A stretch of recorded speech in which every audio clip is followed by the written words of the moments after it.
नमस्कार, स्वागत है आप सभी को। आज की कहानी है भगवान विष्णु के माया जाल में फंसे नारद भगवान।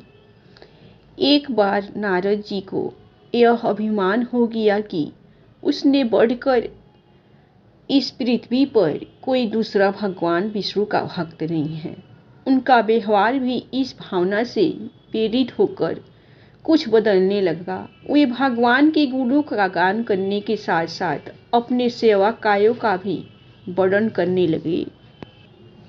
भगवान से कोई बात छुपी थोड़ी ही रहती है। उन्हें तुरंत इस बात का पता चल गया। वे अपने भक्त का पतन भला कैसे देख सकती थी। इसलिए उन्होंने नारद को इस दुष्प्रवृत्ति से बचाने का निर्णय किया। एक दिन नारद जी और भगवान विष्णु साथ साथ वन में जा रहे थे।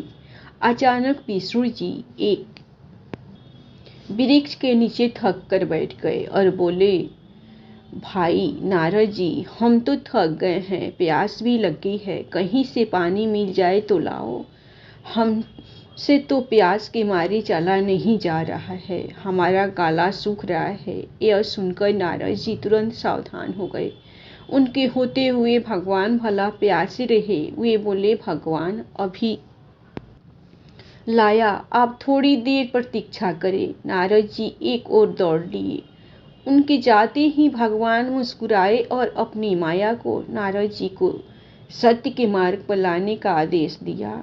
माया शुरू हो गई। नारद जी थोड़ी ही दूर गए होंगे कि उन्हें एक गांव दिखाई पड़ा, जिसके बाहर कुएं पर कुछ युवा स्त्रियां पानी भर रही थी। कुएं के पास जब वे पहुंचे तो एक कन्या को देखकर अपनी सुध बुध खो बैठे, बस उसे ही निहारने लगे। वह यह भूल गए कि भगवान के लिए पानी लेने आए थे। कन्या भी नारद जी की भावना समझ गई। वो जल्दी जल्दी जल से घड़ा भरकर अपनी सहेलियों को पीछे छोड़कर घर की ओर लपकी। नारद जी भी उसके पीछे जो लिए। कन्या तो घर के अंदर चली गई, लेकिन नारद जी ने द्वार पर खड़े होकर नारायण नारायण का उल्लास जगाया। गिरी स्वामी नारायण का नाम सुनकर बाहर आया। उसने नारद जी को तुरंत पहचान लिया। अत्यंत विनम्रता और आदर के साथ वह नारद जी को घर के अंदर ले गया और उनके हाथ पैर धोकर स्वच्छ आसन पर बैठाया तथा उनकी सेवा सत्कार में कोई कमी नहीं छोड़ी। उनके आगमन से अपने को धन्य बताते हुए गिरी स्वामी ने अपने योग्य सेवा के लिए आग्रह किया। नारद जी बोले, आपके घर में जो आपकी कन्या जल का घड़ा लेकर अभी अभी आई है, मैं उससे विवाह करना चाहता हूँ। नारद जी की बात सुनकर गिरी स्वामी एकदम चकित रह गया, लेकिन उससे प्रसन्नता भी हुई कि मेरी कन्या एक ऐसे महान योगी तथा संत के पास जाएगी। उसने स्वीकृति प्रदान कर दी और नारद जी को अपने ही घर में रख लिया। 2-4 दिन पश्चात शुभ मुहूर्त में उसने अपनी कन्या का विवाह नारद जी के साथ कर दिया तथा उन्हें गांव में ही उतनी धरती का टुकड़ा दे दिया। खेती करके वे आराम से अपना और अपने परिवार का पेट भर सके। अब नारद जी की बीड़ा एक खूंटी पर टंगी रहती, जिसकी ओर उनका ध्यान बहुत कम जाता। अपनी पत्नी के आगे नारायण को वे भूल गए। दिन भर खेती में लगे रहते, कभी हल चलाते, कभी पानी देते, कभी बीज बोते तो कभी निराई गुड़ाई करते। जैसे जैसे पौधे बढ़ते उनकी प्रसन्नता का परवार न रहता। फसलें हर बरस पकती कटती, अनाज से उनके कोठार भर जाते। नारद जी गांव के एक संपन्न किसान माने जाने लगे। वर्ष दर वर्ष बीतते चले गए और नारद जी की गृहस्थी भी बढ़ती चली गई। 3-4 लड़के लड़कियां भी हो गए। अब नारद जी को एक क्षण की भी फुर्सत नहीं मिलती।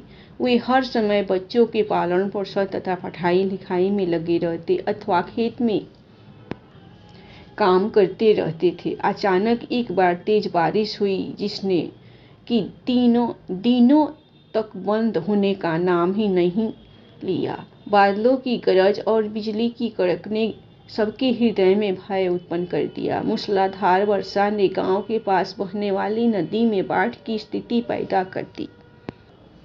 चारों ओर पानी ही पानी फैल गया।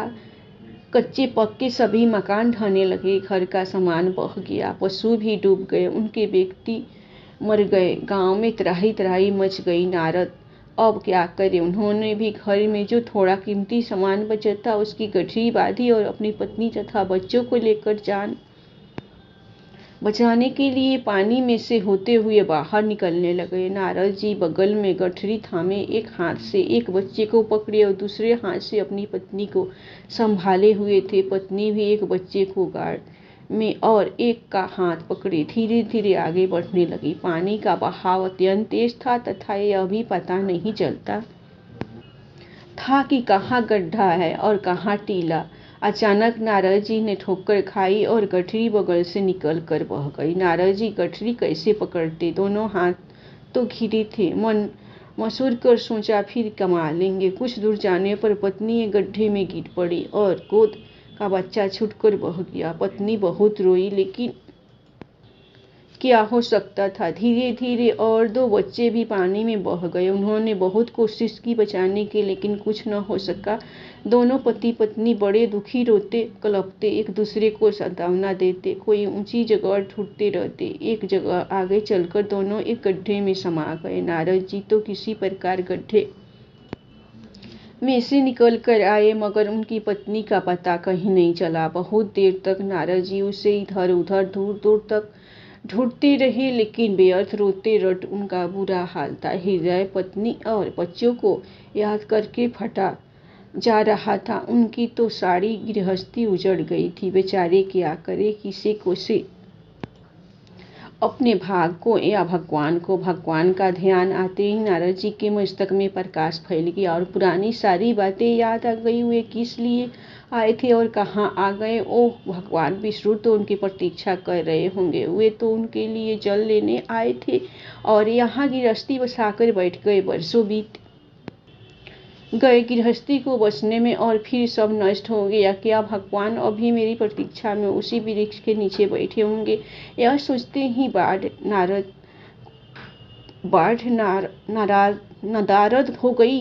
गांव अंत ध्यान हो गया। वे तो घने वन में खड़े थे। नारद जी पछताते और शर्माते हुए दौड़े। देखा कुछ ही दूर पर उसी वृक्ष के नीचे भगवान लेटे हैं। नारद जी को देखते ही उठ बैठे और बोले, अरे भाई नारद, कहाँ चले गए थे? बड़ी देर लगा दी, पानी लाए या नहीं? नारद जी भगवान के चरण पकड़कर बैठ गए और लगे आंसू बहाने। उनके मुंह से एक बोल भी नहीं फूटा। भगवान मुस्कुराए और बोले, तुम अभी तो गए थे, कुछ अधिक देर थोड़े ही हुई है। लेकिन नारद जी को लगा था कि बरसों बीत गए। अब उनकी समझ में आया यह सब भगवान की माया थी, तो उनके अभिमान को चूर चूर करने के लिए पैदा हुई थी। वे सोचने लगे, उन्हें बड़ा घमंड था कि उनसे बढ़कर त्रिलोक में दूसरा कोई भक्त नहीं है। लेकिन एक स्त्री को देखकर वे भगवान को भूल गए।